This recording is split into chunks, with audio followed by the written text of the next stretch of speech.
The 15th of August, a day of national mourning. It is an August day in the history of Bangladesh.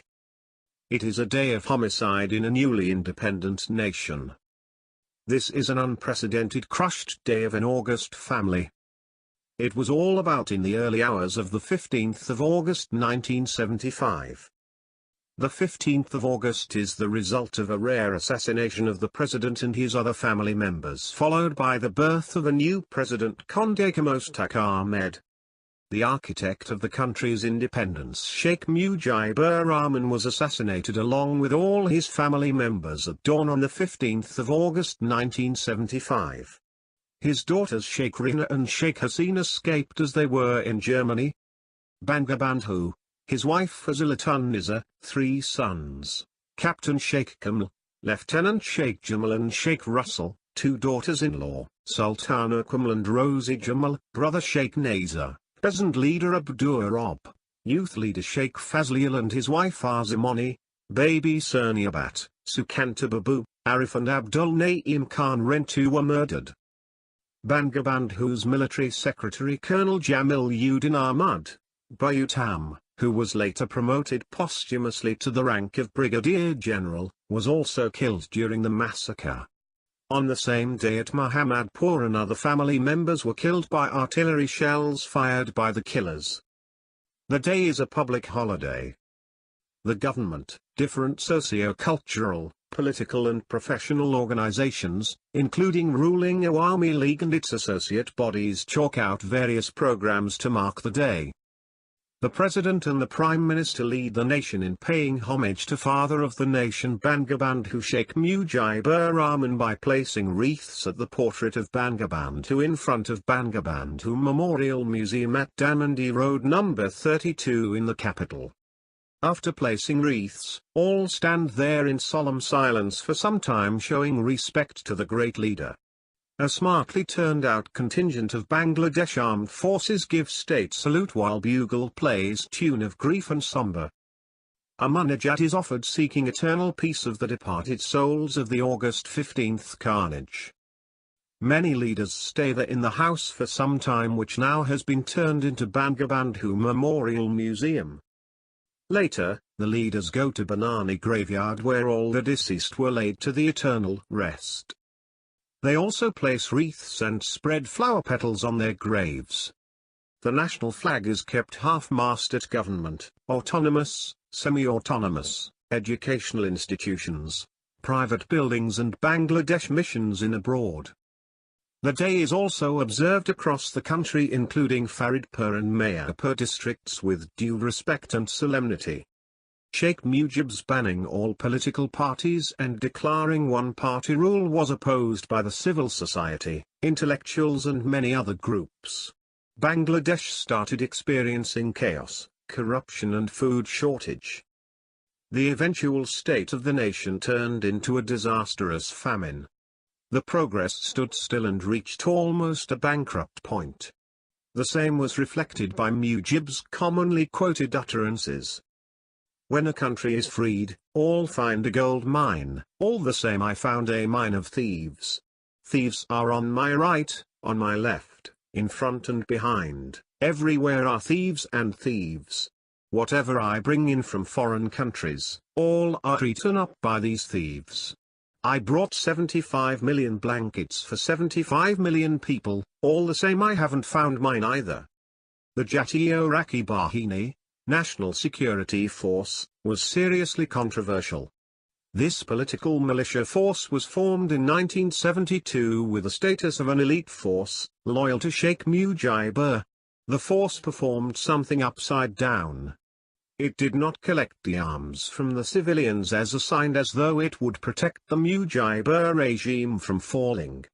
It is commonly considered as one leading cause of dissatisfaction among the army and the subsequent assassination. The other glaring reason was the left-wing insurgency, 1972 to 1975.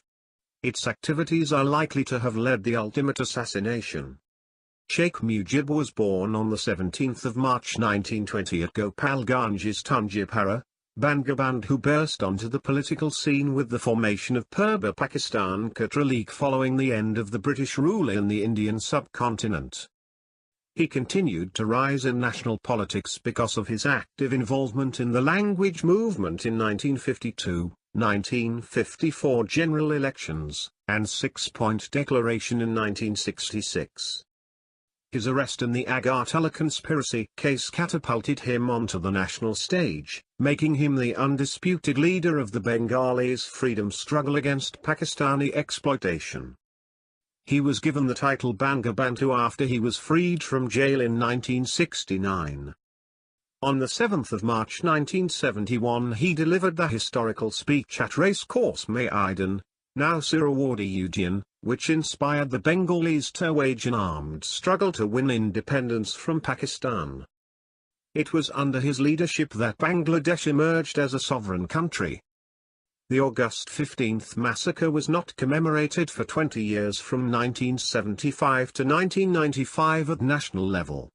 It was declared National Mourning Day by the Awami League after it came to power in 1996, which was again scrapped by the BNP Jamaat government in 2001. The day has been observed as National Mourning Day since 2008 following a High Court order. Sheikh Mujib was an indomitable politician before and after the birth of Bangladesh. He was an orator. His speech on 7th of March 1971 was unprecedented in Bengali history and it made him the driving force behind the independence of Bangladesh. He was commonly so popular that his name changed into Bangabandhu, Friend of Bengal. He became the idol in the eyes of the countrymen and eventually, the leader of the Awami League, founded in 1949 as an East Pakistan-based political party in Pakistan. His contributions convinced the populace to consider him Jatiya Janak, the father of the nation. His life was shortened by the assassination, but his daughter Sheikh Hasina carried on his leadership as the most influential leader and now is the Prime Minister of Bangladesh. He was virtually a charismatic orator. He was a balanced and an impartial leader. He showed his equal importance to ethnicity and tried to make the nation free from institutional discrimination. He chalked out a six-point autonomy plan and was jailed by the regime of Field Marshal Ayub Khan. He led the Awami League to win the first democratic election of Pakistan in 1970. Even after winning a majority, the League could not form a government. The country became a place of suppression and partiality. As a result, he had to announce independence of Bangladesh through 7th March speech. On the 26th of March 1971, the Pakistan Army used its power in the name of Operation Searchlight. Mujib was arrested and kept him confined in West Pakistan.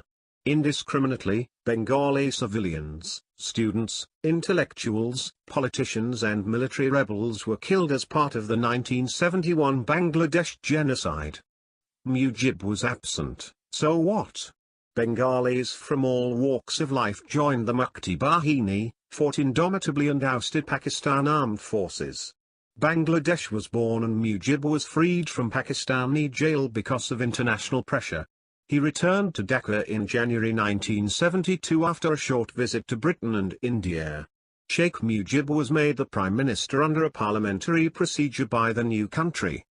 His government formed a constitution based on socialism and secular democracy. And the Awami League accomplished a huge success in the first general election in 1973. Unfortunately, Mujib ran with difficulties for the prevalent unemployment, poverty and corruption. An economic disaster prevailed in the country in 1974. His government was censured for various human rights violations by its security forces. Political unrest followed and at one point, Mujib introduced one-party socialist rule in January 1975. Half a year later, he and most of his family members were murdered by renegade army officers during a coup. Subsequently, a martial law government emerged. Still after a long time in 2004 in the BBC poll, Mujib was voted the greatest Bengali of all time. Mujib was born in Tunjapara village under Gopalganj district. He was the third child, 4 sisters and 1 brother. Mujib was in class 3 at Gopalganj Public School in 1929 and 2 years later at Madaripur Islamia High School in class 4. His leadership was impressive since then. He even organized a protest to remove the principal. In 1934 he left school and underwent eye surgery and returned to school 4 years later. Actually, the surgery was really serious. He passed matriculation from Gopalganj Missionary School in 1942, Intermediate of Arts from Islamia College, now Maulana Azad College, in 1944 and BA from the same college in 1947. He took admission in Dhaka University to study law. Later he was expelled from the university in early 1949 on the charge of inciting the 4th-class employees for their legitimate rights. Interestingly, in 2010, 61 years later, the expulsion was proven unjust and undemocratic. As a student of Islamia College, Mujib became politically active and joined the All India Muslim Students Federation in 1940. Then he joined the Bengal Muslim League in 1943. He used to work actively for the League's cause of a separate Muslim state of Pakistan. In 1946 he became General Secretary of the Islamia College Students' Union. M. Bhaskaran Nair describes Mujib emerged as the most powerful man in the party since he resembled with Hussain Shahid Suhrawardi in the light of leadership.